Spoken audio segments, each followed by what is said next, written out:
Retro media வணக்கம். நான் உங்கள் பிரவீன் கேஎஸ். அட்லி ஒரு மிகப்பெரிய ஒரு டைரக்டராக இருக்கார். உங்கள் எல்லாருக்குமே தெரியும், அஃபீஷியல் அனௌன்ஸ்மெண்ட் கொடுத்துட்டாங்க. சன் பிக்சர்ஸோடைய ப்ரொடக்ஷனில் அட்லி அல்லு அர்ஜுன் மிக பிரம்மாண்டமாக ஒரு ஹாலிவுட் ப்ராஜெக்ட் எப்படி இருக்குமோ அப்படி ஒரு ப்ராஜெக்ட் சன் பிக்சர்ஸ்க்காக பண்ண போகிறாங்கன்னு.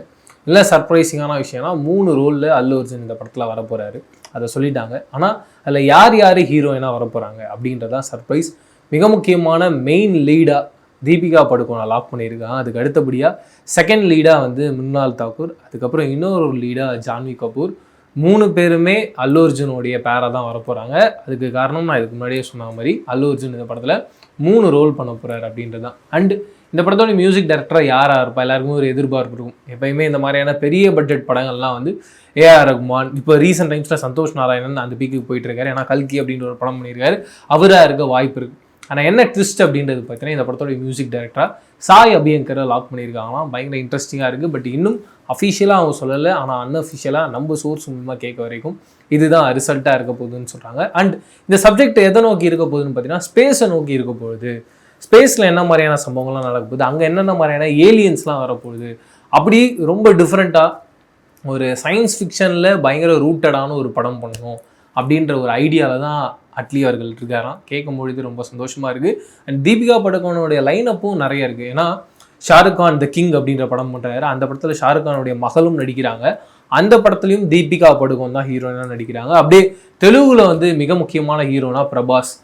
அண்டு பிரபாஸ் சந்தீப் ரெட்டி வாங்கவும் இணைகிறாங்க. சந்தீப் ரெட்டி வாங்க ரீசெண்ட் டைம்ஸில் அனிமல் அப்படின்ற பிளாக் பஸ்டர் ஹிட்டை கொடுத்துருக்காரு. அவரும் சந்தீப் ரெட்டி வாங்க அப்படின்ற ஒரு டேரக்டர், அந்த பேர் இருக்குது தெரியுங்களா. இதுக்கு முன்னாடி நீங்கள் அவரை நிறைய படங்களில் பார்த்துருப்பீங்க. மிக முக்கியமாக விஜய் தேவரகொண்டா அவ்வளோ டிஃப்ரெண்ட்டாக யாருமே பார்த்ததே கிடையாது. அவர் முழுக்க ஒரு பயங்கரமான ஒரு ஆளாக இந்த அர்ஜுன் ரெட்டி படத்தில் காமிச்சதுக்கு அப்புறமா அப்படி ஒரு கேரக்டரை எப்படா பார்ப்போம் அப்படின்னு வெயிட் பண்ணிட்டு இருக்கும்போது அனிமல்லையும் பயங்கர டிஃப்ரெண்ட்டான ஒரு கேரக்டர். இப்போ ஸ்பிரிட் அப்படின்ற படத்துலையும் நம்ம பிரபாஸுக்கு பயங்கர டிஃப்ரெண்ட்டான ஒரு கேரக்டர் தான் கொடுத்துருக்காங்களாம். முழுக்க ஒரு ஆக்ஷன் ஹீரோவாக ஒரு போலீஸ் ஆஃபீஸராக கலக்க போகிறாரு. அண்ட் இந்த படத்தோடைய வில்லனா ஹாலிவுட் ஆக்டரை கொண்டு வரணும்னு பிளான் பண்ணிக்கிட்டு இருக்காங்க. ஒரு பெரிய எதிர்பார்ப்பு இருக்குது, அவராக தான் இந்த படத்தில் வில்லனாக இருக்க போகிறான்னு சொல்லிட்டு. இன்னொரு மிக முக்கியமான விஷயம், இந்த படம் பிரபாஸோட 25வது படம். எப்பயுமே எல்லாருக்குமே எல்லா ஹீரோஸுமே ஒரு படம்ன்றது ஒரு டார்கெட். அதுவும் 25, 50, 100வது படம்லாம் அவனோட லைஃப்பில் ரொம்ப ஸ்பெஷலாக இருக்கும், ரொம்ப யூனிக்காக இருக்கணுன்றதை யோசிச்சுக்கிட்டே இருப்பாங்க. அப்படி பிரபாஸ் இந்த சப்ஜெக்ட் கண்டிப்பாக பயங்கர யூனிக்காக இருக்குது, அதை பண்ணுவோன்ற பிளானில் இருக்காங்க. இன்னொன்று, இதுக்கு முன்னாடி ஒரு படம் பண்ணார் பிரபாஸ், ராஜசபான்னு சொல்லிட்டு. நீங்கள் எல்லாருமே அதோட அந்த மோஷன் போஸ்டர்லாம் பார்த்துருப்பீங்க. பிரபாஸ் ஒரு சேரில் இருப்பார், அப்படி தலை கீழாக அப்படி உட்காந்துருக்க மாதிரி ஒரு சீக்வன்ஸ். அந்த படம் எப்போ வரப்போகுதுன்னு சொல்லிட்டு ரசிகருக்கு மத்தியில் ஒரு பெரிய எதிர்பார்ப்பு இருக்குது. நாங்கள் என்ன ட்விஸ்ட்னா, அந்த ப்ரொடக்ஷன் கம்பெனி பிரபாஸ் அவர்களுக்கு அந்த படத்துக்கான விஎஃப்எக்ஸை போட்டு காமிச்சிருக்காங்க. அந்த பிரபாஸுக்கு திருப்திகரமாக இல்லை, ஒரு பெஸ்ட்டான ஒரு விஎஃப்எக்ஸாக இருக்கணுன்றத ஆசைப்படுறாரு. அதுக்கான ரீசன் என்னென்னா, ஆதிபுருஷ் படம் உங்கள் எல்லாருக்குமே தெரிஞ்சிருக்கும், கண்டிப்பாக யாரும் மறந்துருக்க மாட்டோம். அப்படி ஒரு சம்பவம் நடந்ததுக்கு அப்புறமா மீண்டும் விஎஃப்எக்ஸை வச்சு கிராஃபிக்ஸை வச்சு எப்பயுமே நம்மள கிண்டல் பண்ணக்கூடாது. தி பெஸ்ட்டான ஒரு கண்டென்ட்டை தான் நம்ம ஆடியன்ஸ் கிட்ட தரணுன்றதுல பிரபாஸ் ரொம்ப முக்கியமாக இருக்கார். அப்படி இருக்கும்போது பிரபாஸ் என்ன சொல்லியிருக்காருன்னா, இல்லைங்க, நீங்கள் பெஸ்ட்டான ஒரு கிராஃபிக்ஸ் பண்ணி எனக்கு கொண்டு வாங்க, அடுத்த கட்ட ஷூட்டிங் ஒரு 15 நாள் இருக்கு, அந்த 15 நாள் ஷூட்டிங் நம்ம பண்ணுவோம், இல்லைனா இந்த படமே பண்ண வேணாம், எனக்கு ட்ராப் அப்படின்னு அனௌன்ஸ் பண்ணாலும் எதுவும் பிரச்சனை கிடையாது, ஆடியன்ஸ் என்னை நம்பி படம் பார்க்க வராங்க, அவங்க காசை நான் வேஸ்ட் பண்ண மாட்டேன்றதை சொல்லியிருக்காரு.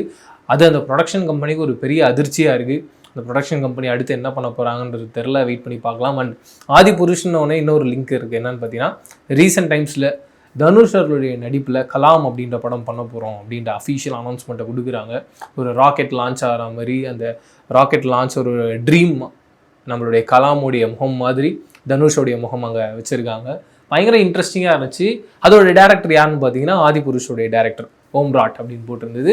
எல்லாரும் பயங்கரமாக கிண்டல் பண்ண ஆரம்பிச்சிட்டாங்க. நாங்கள் ஆதிபுருஷை ஒரு ஒழுங்காக பண்ணல, இது கலாமுடைய பயோபிக், இது எப்படிங்க இன்ட்ரெஸ்டிங்காக பண்ணுவார்னு. உங்கள் எல்லாருக்குமே கலாம் அப்படின்னு ஞாபகம் வந்தால் அவர் ராக்கெட் லான்ச் பண்ணார், ஒரு மிகப்பெரிய ஒரு சயின்டிஸ்ட் அப்படின்றதெல்லாம் ஞாபகம்.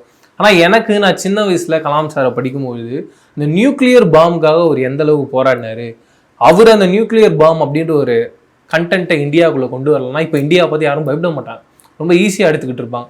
அப்படி ஒரு விஷயத்துக்காக அவர் எவ்வளோ போராடினார்னு ஒரு கதையை படிச்சிருப்பேன். அந்த கதை அவ்வளோ இன்ட்ரெஸ்டிங்காக இருக்கும். அப்படி ஒரு சப்ஜெக்ட் இந்த கதைக்குள்ளேயும் இருக்குன்றதை சொல்கிறாங்க. கண்டிப்பாக பசங்க, குட்டி பசங்களாக இருக்கட்டும், யாராக வேணா இருக்கட்டும், அந்த கதையை நீங்கள் பார்த்தீங்கன்னா கலாம் சாருக்கு ஒரு பெரிய ஃபேன் ஆகிடுவீங்க. அதில் தனுஷ் நடிக்கிறாருன்னும் போது எனக்கு ரொம்ப ஆச்சரியம். ஏன்னா தனுஷை பொறுத்த வரைக்கும் நீங்கள் என்ன கேரக்டரை பார்க்குறீங்களோ அதை அப்படியே கண் முன்னாடி கொண்டு வந்து நிறுத்திடுவார். அப்படி ஒரு பெஸ்ட்டான ஒரு ஆக்டர்.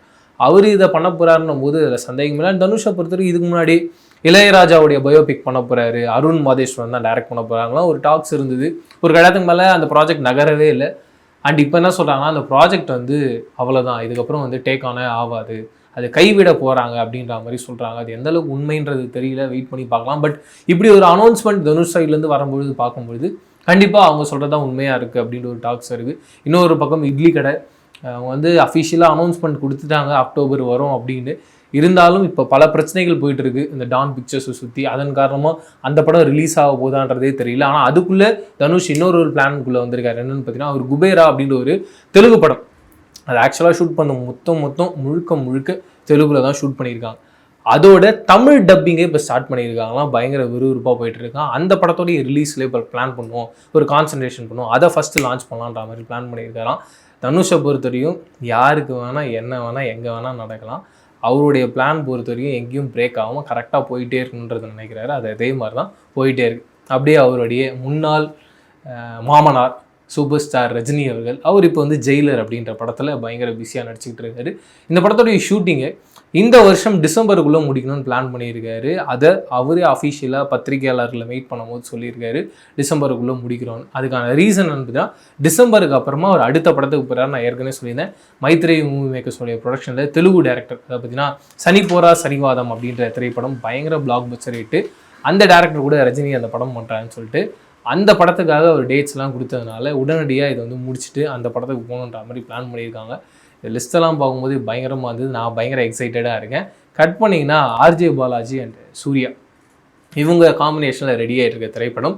அந்த படத்தில் ஆக்ட்ரஸ் சுவாசிகா மிக முக்கியமான கேரக்டர் பண்ணியிருக்காங்க. அவங்க ரீசெண்ட் டைம்ஸில் லப்பர் பந்து அப்படின்ற பிளாக் பஸ்டர் படம் பண்ணியிருக்காங்க. கட் பண்ணிங்கன்னா இப்போ ரீசெண்ட் டைம்ஸில் மாமன் அப்படின்ற படத்தில் அக்கா கேரக்டரில் எல்லாருடைய மனசையும் பிடிச்சிட்டாங்க. அவங்க ரெட்ரோ படத்துலையும் ஒரு சின்ன கேரக்டர் பண்ணியிருந்தாங்க. இப்போது நம்மளுடைய சூர்யா அண்ட் ஆர்ஜே பாலாஜி இந்த ப்ராஜெக்ட்லேயும் மிக முக்கியமான கேரக்டர் பண்ணியிருக்காங்க. இந்த ப்ராஜெக்ட் எப்படி இருக்க போகுதுன்னா முழுக்க சூர்யா ஃபேன்ஸை சாட்டிஸ்ஃபை பண்ணுற மாதிரி ஆக்ஷன் மாஸ் மசாலா படமாக இருக்க போகுது. அண்டு ஆர்ஜே பாலாஜியோடைய அந்த நக்கல் நையாண்டி எல்லாமே இருக்க போகுது. முழுக்க ஒரு என்டர்டைனிங்கான ஒரு படமாக இருக்க போகுதுன்றதை சொல்லியிருக்காங்க. இது கேட்கும் போது எனக்கு ரொம்ப சந்தோஷமாக இருந்தது. எனக்கு தெரிஞ்ச அப்டேட்ஸ்லாம் நான் அவங்ககிட்ட ஷேர் பண்ணிவிட்டு, இதை தாண்டி உங்களுக்கு இந்த ஆக்டரை பற்றின இல்லை இப்படி ஒரு சம்பவம் நடந்துக்கிட்டு இதை பற்றி டீட்டெயிலாக ஏதாவது வீடியோவில் பேசுங்க அப்படின்னு உங்களுடைய ஐடியாஸ் இருந்ததுன்னா அதையுமே என்கிட்ட ஷேர் பண்ணுங்கள். கண்டிப்பாக நான் அவங்ககிட்ட சொல்கிறேன். இதேமாதிரி சூப்பரான அடுத்த வீடியோவில் சந்திக்கிறேன். அது நான் பிரவீன் KS. பாய்.